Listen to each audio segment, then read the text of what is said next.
আমার মূলত একটু ফোক আর্টের প্রতি প্রচণ্ড ঝোঁক। ফোক আর্ট, ফোক ফর্মটা ওটা আমাকে ভীষণভাবে টানে। 24/7 ताज़ा समाचार के पाठकों के लिए मेरी तरफ से हार्दिक शुभकामनाएं। 24/7 ताज़ा समाचार समस्त दर्शक के जानाচ্ছি আন্তরিক শুভেচ্ছা।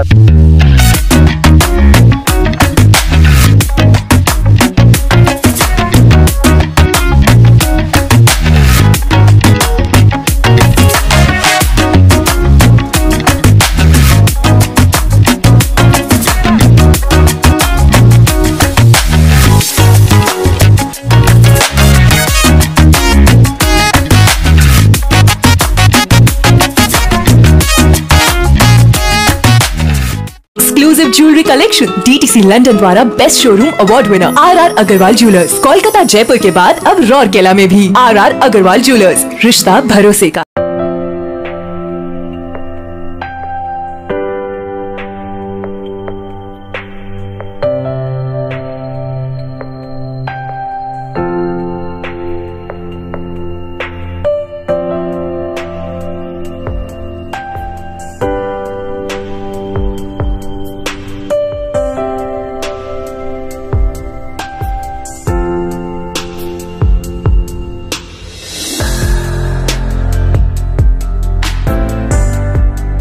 নমস্কার বন্ধুরা, আপনারা দেখছেন 24/7 তাজা সমাচার। আমি সপ্তর্ষি।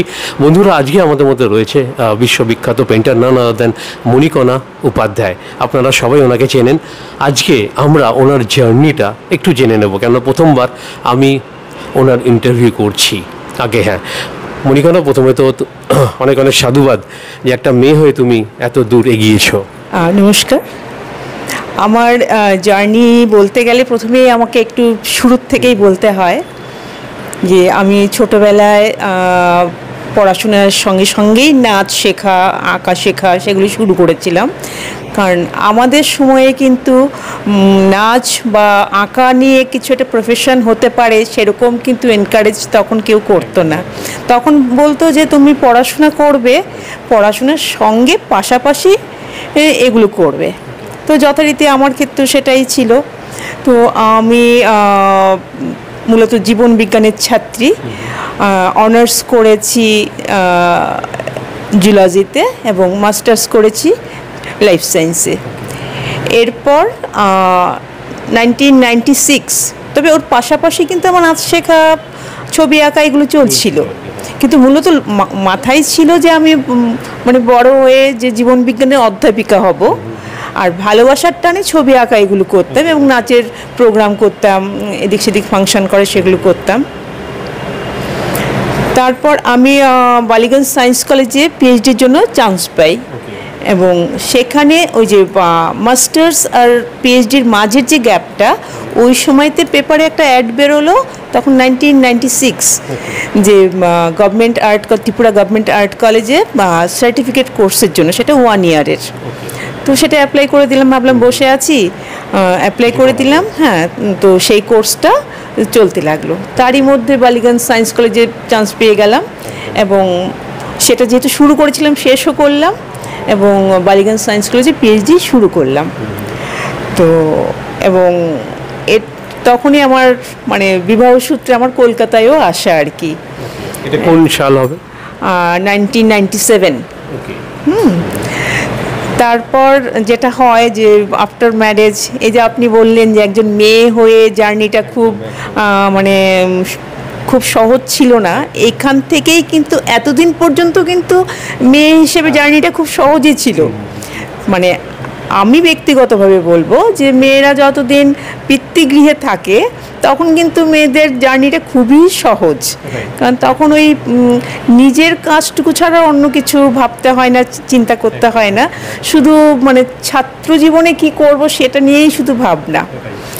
আর আফটার ম্যারেজ আমার এই ত্রিপুরা ছেড়ে পশ্চিমবাংলায় আসা এবং যেটা হলো আর কি, কিছুদিন পিএইচডির কাজটা করলাম, কিন্তু ধীরে ধীরে বুঝতে পারলাম যে আমার সংসার জীবনে যেভাবে আমি জড়ানো, রোজ বেরিয়ে ল্যাবে গিয়ে কাজ করাটা সম্ভব নয় আর কি।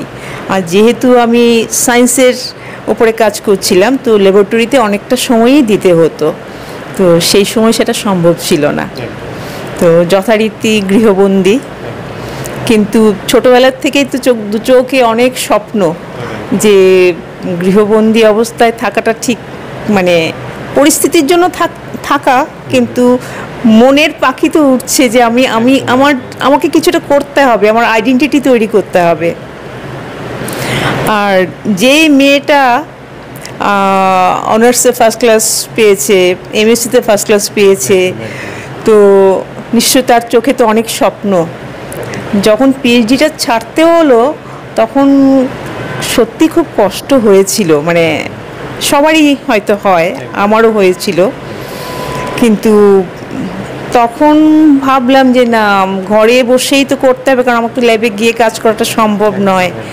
তো ঘরে বসে তখন ভাবলাম যে এমন কিছু আমারই ভালোবাসার কোনো জায়গা যেটা আমি ঘরে বসে করতে পারবো, সেই চিন্তা ভাবনার থেকে আঁকাটাকে কিন্তু আমি তখন আবার চর্চা শুরু করলাম।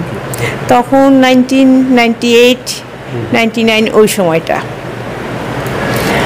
আর সংসার সামলাচ্ছি, সঙ্গে আঁকাটা করছি, চর্চা করছি, এবং ত্রিপুরা গভর্নমেন্ট আর্ট কলেজ থেকে আমি কোর্স করেছি এবং ছাত্র জীবনে ওখানে অনেক টিচারের কাছে শিখেছি। কিন্তু কলকাতায় তো এক্সপোজারটা অনেক বেশি, তো এখানে এসেও আমার সৌভাগ্য এটা যে আমি মানে ভালো ভালো গুরুদের সান্নিধ্য আমি পেয়েছি। আমাদের ওয়াসিম কাপুর স্যার, ওনার সান্নিধ্য আমি পেয়েছি। রিন্টু দাস বলে একজন আর্টিস্ট, ওনার সান্নিধ্য পেয়েছি। তারপর আমার ছেলে যখন পড়াশোনার স্কুল শুরু হলো, ওকে কোচিংয়ে নিয়ে যেতাম। আমি কিন্তু সময়টা নষ্ট করতাম না। ও কোচিংয়ে ঢুকতো গড়িয়াহাটে, আমি বাণীচক্রতে ঢুকতাম অ্যাজ এ স্টুডেন্ট। হ্যাঁ, আমি কিন্তু ওখানে গিয়েও মানে চর্চাটা যতটা পারছি চর্চাটাকে করছি। যে আর ছোটোবেলার থেকে আমার একটা ওরকম যেটা করব মনে হয় যে মন প্রাণ দিয়ে 100% দিয়ে করব। তো যখন সিদ্ধান্ত নিলাম যে আমি আঁকাটা করব, তো চেষ্টা শুরু করলাম যে আমি কোথায় কোথায় আমার প্রশিক্ষণের সুবিধে রয়েছে। কিন্তু সেক্ষেত্রেও কিন্তু আমাকে দেখতে হচ্ছে বাড়ির কাছাকাছি, কারণ আমাকে তো দূরে গিয়ে কিছু করা সম্ভব নয়। তারপর ওইভাবে আমার জার্নিটা চলতে লাগলো এবং ঘরে বসে আঁকছি, তো আঁকা জমছে। কিন্তু যেহেতু আমি ত্রিপুরায় জন্ম, বড় হওয়া সবটাই, কলকাতায় খুব তখন সময়ে কিছু চিনি না, মানে ঘরের আশপাশটুকুই জানি, আর ছেলের স্কুল দূরত্ব ওইটুকুই জানি আর কি। আর হাজব্যান্ড যেখানে যেখানে বেড়াতে নিয়ে যায় ওই অবধি। আর সঙ্গে হাজব্যান্ড থাকা মানে কি আরও চেনার অভ্যেসটা চলে যাওয়া, মানে ও নিয়ে যাচ্ছে, ওকে ফলো করে করে যাওয়া আর কি। নিজের ফিল্ডে নেমে শেখার তো সেটা হয়নি। তারপর ছবি আঁকছি, কিন্তু মনে মনে একটা প্রত্যাশা যে আমি এইখানে কিভাবে আমার ছবিগুলোকে আমি মানে সবার সামনে নিয়ে আসতে পারি। কিন্তু বলেন মনের যদি ইচ্ছেটা জোর থাকে, কিছু একটা উপায় বেরিয়ে আসে। আমার ছেলের স্কুল থেকে বিড়লা একাডেমিতে ওদেরই একটা এক্সিবিশন হলো। তো আমার ছেলের কাজগুলোতে আমি কিছুটা, যেটা হয় আর কি, মায়েরা তো বাচ্চাদের কিছু কিছু কাজ হেল্প করে দেয়, সেরকম আমিও কিছু করে দিয়েছিলাম। তো ওর আর্ট ওয়ার্ক এক্সিবিশনে বেশ মানে প্রশংসিত হয়েছিল। সেখানে গেস্ট আর্টিস্ট হিসেবে এসেছিলেন আমাদের ওয়াসিম স্যার। তখনও মানে সেই সময় তো ওনাকে চিনি না, কিন্তু এরপরে মানে চেনাটা হলো আর কি। যেটা হলো যে ছেলের মানে কাজের সূত্রেই মানে আমি সেদিন প্রেজেন্ট ছিলাম এবং প্রিন্সিপালের মাধ্যমে আমাকে ডাকানো হলো। তো সে বললেন যে আরে আপনার ছেলে বেশ ভালো কাজ করেছে, কে শেখে টেকে, মানে কথায় কথায় আমি আমার তখন বললাম আর কি যে আমি একটু টুকটাক কাজ করছি বাড়িতে, আর ছবি আঁকি, চেষ্টা করছি, কিন্তু মানে আমার প্রবলেমসটা একটু সময়ের জন্য শেয়ার করলাম। আর উনি তখন আমাকে বললেন যে আরে বেশ, আপনি তাহলে ছবিগুলো আমার স্টুডিওতে নিয়ে আসুন, আমাকে একটু দেখান। আমি তার দেরি করলাম না, কারণ এই সুযোগ আর হাতছাড়া করা যায় না। আর ওনার মতন মানে ভগবান প্রদত্ত, মানে কি বলবো, মানে ভগবান সম ওই সময়টায়, কারণ আমি মনে মনে যেরকম একটা খুঁজছিলাম যে আমি এমন কাউকে যদি আমি আমার কাজগুলো দেখাতে পারি। তো পরদিনই আমি ওনার স্টুডিওতে আমি গেলাম, গিয়ে যে কিছু কাজ ছিল সেগুলো নিয়ে গেছি। উনি দেখে বেশ মানে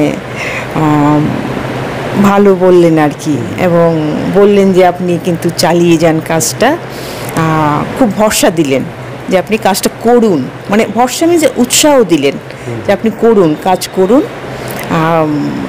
কোনো অসুবিধা হবে না, আপনি কাজটা চালিয়ে যান। তো সেই যে একটা মানে উৎসাহ পেলাম। এরপরেই 2013 ওই সময় তো 500 জন শিল্পীকে নিয়ে একটা এক্সিবিশন হলো একাডেমি অফ ফাইন আর্টসে। সেখানে বেশ মানে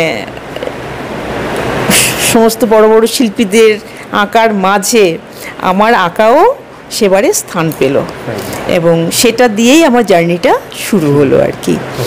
এবং এরপর পরই আমার জার্নিটা চলতে লাগলো। প্রত্যেকেরই একটা থিম থাকে, মানে তোমারও একটা ভাবনা ছিল হয়তো, সেই কারণে তুমি এগিয়েছো। তোমার এই ভাবনার ব্যাপারটা একটু বলো, যে মানে যেটা মানে প্রকাশ পাচ্ছে মানে থ্রু পেন্টিং, কি ছিল সেটা? হ্যাঁ, প্রশ্নটা খুব সুন্দর প্রশ্ন। আর আমার মূলত একটু ফোক আর্টের প্রতি প্রচণ্ড ঝোঁক, ফোক আর্ট। এবং আমি একটু ছোটোবেলায় নাচও করতাম তো, এবং ফোক ডান্সও করতাম, তো এখনও মাঝে মাঝে করি। তো ওই যে ফোক আর্ট, ফোক ফর্মটা, ওটা আমাকে ভীষণভাবে টানে। এখনও আমি কিন্তু ত্রিপুরায় মানে ফোক যে আমাদের কালচার, আমাদের ওয়েস্ট বেঙ্গলের ফোক কালচার, ওটাকেই কিন্তু আমি বিশ্ব দরবারে তুলে ধরার চেষ্টা করছি। এবং ফোক আর্টগুলোকে প্রথমে আমি স্টাডি করতাম, কালীঘাট পেন্টিং, মধুবনী, বিভিন্ন রকম ফোক আর্ট। কিন্তু এখন নানা রকম প্র্যাকটিস, চর্চা এবং আমার নানা রকম গবেষণামূলক কাজ, সমস্ত কিছুর মাধ্যমে এই বিগত দিনে আমি এখন আমার নিজস্ব একটা শৈলীতে কাজ করছি। তো সেটা দেখলাম সবাই গ্রহণ করছে। তো তাতে করে দেখলাম যে আমার নিজেরও খুব আনন্দ হচ্ছে কাজটা করে, এবং একটা আমার নিজস্ব শৈলীকেও আমি প্রতিষ্ঠিত করতে পারছি আর কি। এবং এইভাবে আমি কাজটা করে যেতে চাই, এবং গবেষণামূলক কাজ আমি পাশাপাশি চালিয়েও যাচ্ছি, এবং ভার্সেটাইল কাজ করছি।